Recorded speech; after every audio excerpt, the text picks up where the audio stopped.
दोस्तों हम बात कर रहे हैं भगवान शिव की। दोस्तों क्या आप जानते हैं कि देवों के देव महादेव का जन्म कैसे हुआ? अगर नहीं तो वीडियो को अंत तक देखना ना भूलें। दोस्तों आज भगवान के जन्म से जुड़ी पहली कहानी यानी शिव पुराण की एक लोकप्रिय कथा के बारे में बताने वाले हैं। शिव पुराण के अनुसार भगवान शिव को स्वयंभू माना जाता है, जिसका मतलब होता है भगवान शिव का जन्म स्वयं ही हुआ था। यानी कि इससे एक बात तो साफ हो जाती है कि न ही भगवान शिव की कोई माता है और न ही पिता। इसी कारण से भगवान शिव 5 तत्वों से भी परे हैं, जिस कारण से इन्हें मृत्यु का भी कोई भय नहीं है और इनकी मृत्यु कभी नहीं हो सकती।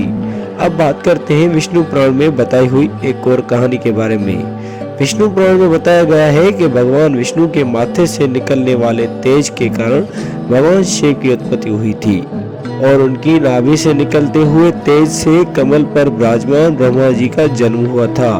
मगर दूसरी ओर भगवान विष्णु के जन्म के बारे में शिव पुराण में बताया गया है कि एक बार की बात है जब भगवान शिव अपने घुटने मल रहे थे और फिर उनके घुटनों से निकलने वाली मेल से भगवान विष्णु जी का जन्म हुआ था। पर अगर ऐसा हुआ है तो शिव पुराण और विष्णु पुराण दोनों एक दूसरे से भिन्न है। इन कथाओं के अलावा भगवान शिव के जन्म की एक और पौराणिक कथा काफी ज्यादा फेमस है, जिससे शायद आपने भी सुना होगा। पर अगर आपने नहीं सुना है तो आपकी जानकारी के लिए बता दें कि एक बार की बात है जब भगवान विष्णु और ब्रह्मा जी के बीच में बात छिड़ गई थी कि इस ब्रह्मांड में सबसे महान कौन है।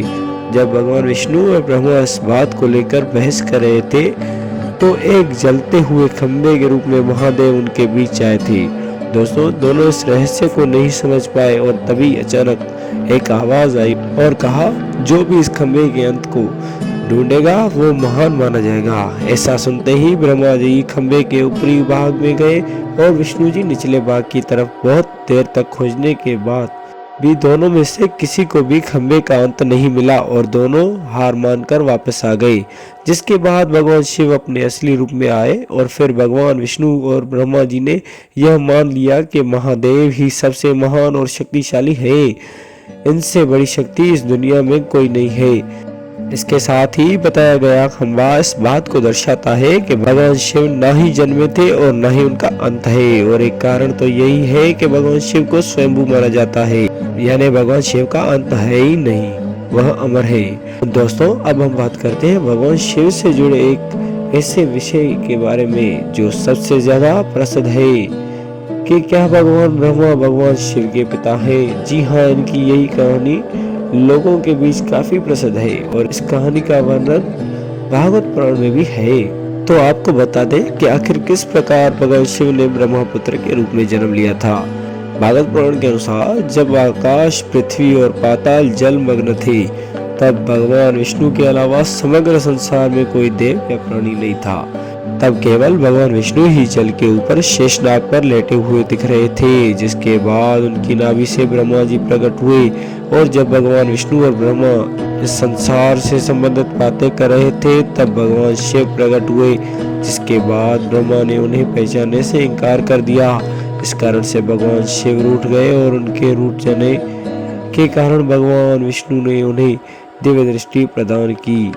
ब्रह्मा जी को भगवान शिव की याद दिलाई, जिसके बाद भगवान ब्रह्मा को अपनी गलती का एहसास हुआ और शिव से क्षमा मांगते हुए उन्होंने अपने पुत्र रूप में पैदा होने का आशीर्वाद मांग लिया।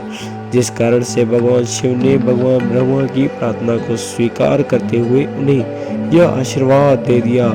लेकिन इसके बाद जब भगवान ब्रह्मा ने इस सृष्टि की रचना शुरू की तो उन्हें एक बच्चे की जरूरत पड़ी और तब उन्हें भगवान शिव का आशीर्वाद ध्यान आया, जिसके लिए भगवान ब्रह्मा ने तपस्या की और बालक के रूप में भगवान शिव उनकी गोद में रोते हुए प्रकट हुए।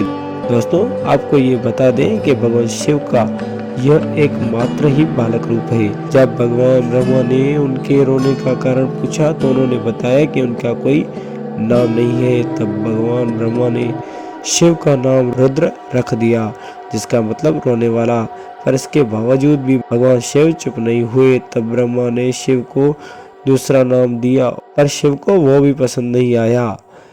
ऐसे करते करते भगवान ब्रह्मा ने शिव को 108 नाम दिए और शिव पुराण के अनुसार वह नाम पृथ्वी पर लिखे गए थे। दोस्तों, आपको इनमें से कौन सी कथा पसंद आई, कमेंट कर बताएं और साथ ही वीडियो को लाइक और चैनल को सब्सक्राइब करना ना भूलें।